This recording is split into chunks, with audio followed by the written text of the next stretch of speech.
로마서 7장의 주체는 거짓 자아이고 주제는 죄였습니다. 그러나 8장의 주체는 그리스도 안에 있는 나, 그리스도 안에 있는 새로운 자아이고 주제는 하나님의 새로운 삶이었다는 것입니다. 그렇다면 이 땅에 둘째 아들은 어떻게 살아야 합니까? 예수님이 가르쳐 주신 것이 이미 죽었기 때문에 죽어야 하는, 이미 죽었기 때문에 죽어야 하는 삶을 사는 것이 둘째 아들의 삶이고 저와 여러분의 삶입니다. 우리는 항상 살아가는 동안에 두 가지 죽음을 안고 살아가야 합니다. 첫째는 죽음을 늘 기억해야 하고, 두 번째는 늘 죽음을 직면하며 예수 그리스도를 위하여 우리의 거짓 자를 십자가에 못 박는 삶을 살아야 한다는 것입니다. 첫 번째 죽음은 예수 그리스도의 죽으심과 부활하심에 연합함으로 구원받았을 때 옛사람이었던 과거의 내가, 옛 본성, 옛 자아가 죽어버렸고 우리가 새 사람으로 다시 태어난 것입니다.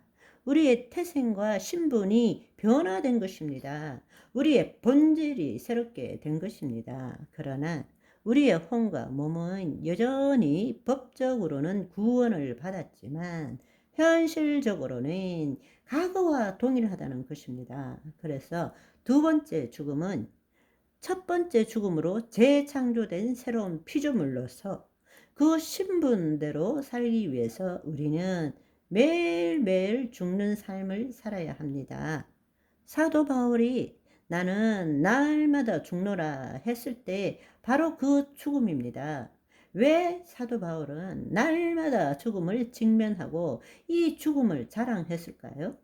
왜냐하면 자신을 포기하는 만큼 내 안에 계신 주님께서 나를 통해서 더 나타나시기 때문입니다.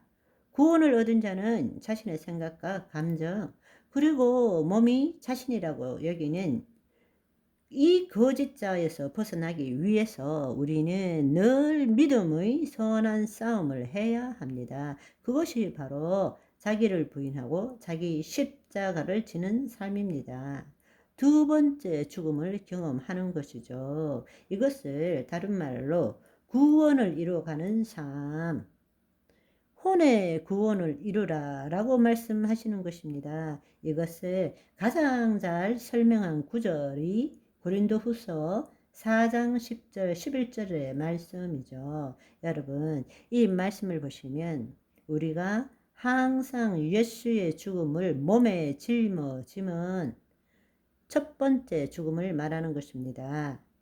예수의 생명이 또한 우리 몸에 나타나게 하려 함이라. 우리 살아있는 자가, 이것은 무엇을 말하는 것입니까? 우리의 육신을 말하는 거죠. 우리의 혼과 몸을 말하는 것입니다. 항상 예수를 위하여 죽음에 넘겨짐은 이것이 두 번째 죽음입니다. 예수의 생명이 또한 우리 죽을 육체에 나타나게 하려 함이니라 말씀하십니다. 아멘. 그렇습니다. 첫 번째 죽음, 예수의 죽음에 믿음으로 연합함으로써 우리는 구원받은 것입니다. 우리는 그 구원을 통해서 예수 그리스도의 죽으심과 부활하심에 연합함으로써 영원한 죄의 형벌로부터 자유함을 얻고 영생을 얻은 것입니다. 그렇지만 이것은 우리가 지금 매일매일 우리의 몸과 혼이 짓고 있는 죄와 고통과 괴로움과는 상관없는 것입니다. 우리의 본질이 바뀐 것은 우리의 혼과 몸의 죄 때문이 아니라 예수 그리스도를 믿었기 때문에 구원을 얻은 것입니다. 이제는 하나님의 의가 되었고 새로운 피조물이 되었기 때문에 이건 다른 말로 둘째 아들이 아버지 집에 갈 수 있는 이유이기도 하죠. 그렇지만 이제 두 번째 죽음은 이 땅에 나와서 어떻게 살아야 되느냐. 이제는 몸을 죽여가는 삶을 살아야 합니다. 혼이 더 이상 몸의 종노릇 하지 않고 자유함을 얻는 것입니다. 세상으로부터 세상 신으로부터 자유함을 누리는 것입니다. 그것이 다른 말로는 예수를 위하여 죽음에 넘겨지는 것이죠. 무엇으로? 자유의지로. 우리에게 준 자유의지로. 그러나 성령의 인도함을 받는 자유의지로. 네네. 우리는 지금도 마찬가지입니다.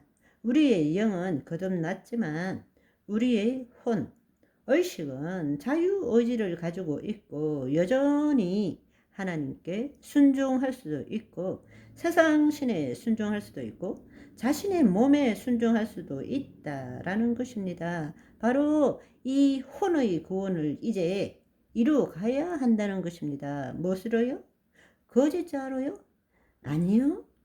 자기를 부인하고 자기 십자가를 짐으로 하나님의 영의 자유의지로 하나님의 영의 인도함을 받아야 한다는 것입니다. 그것을 위해서 성령님이 우리와 함께 계시고 말씀을 풀어주시고 계십니다. 우리가 이 땅에서 대사적인 삶을 산다는 것, 둘째 아들의 삶을 비유적으로 설명하자면 마치 꿈을 자각하면서 꿈꾸는 자의 삶이라고 말할 수 있을 것 같습니다. 꿈을 자각하면서 여러분 경우에 따라서 내가 꿈을 꾸고 있지만 이거 꿈인데 라고 자각할 때가 있지 않습니까? 그런 삶에 비유될 수 있는 것입니다. 꿈이라는 것을 자각하면서도 꿈속에 살아가는 자신을 보는 것이죠. 꿈속에 있는 나, 거짓자는 이 시공간 안에서 과거, 미래, 한 장소에서 다른 장소를 다니면서 별별 일들을 경험하고 있습니다. 그렇지만 여러분, 그 당시 그 꿈꾸는 나는 두려워하고 기뻐하고 즐거워하고 슬퍼하지만 꿈 깨면 어떻게 됩니까? 진정한 나는 언제나 지금 이 순간 여기에 현존하고 있습니다. 꿈속에서 나는 서울도 갔다가 부산도 갔다가 하늘로 비행기 타고 미국도 갔다가 잠수함도 타고 날아다닐 수도 있지만 꿈 깨면 여전히 현존하고 있습니다. 과거와 미래, 시공간을 초월해서 우리는 현존하고 있는 것이죠.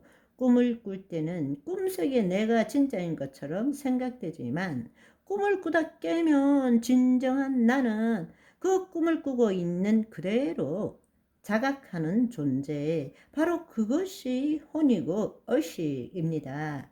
그런데 그 혼과 의식이 지금 하나님의 영 안에 거하고 있다라는 것입니다. 아멘.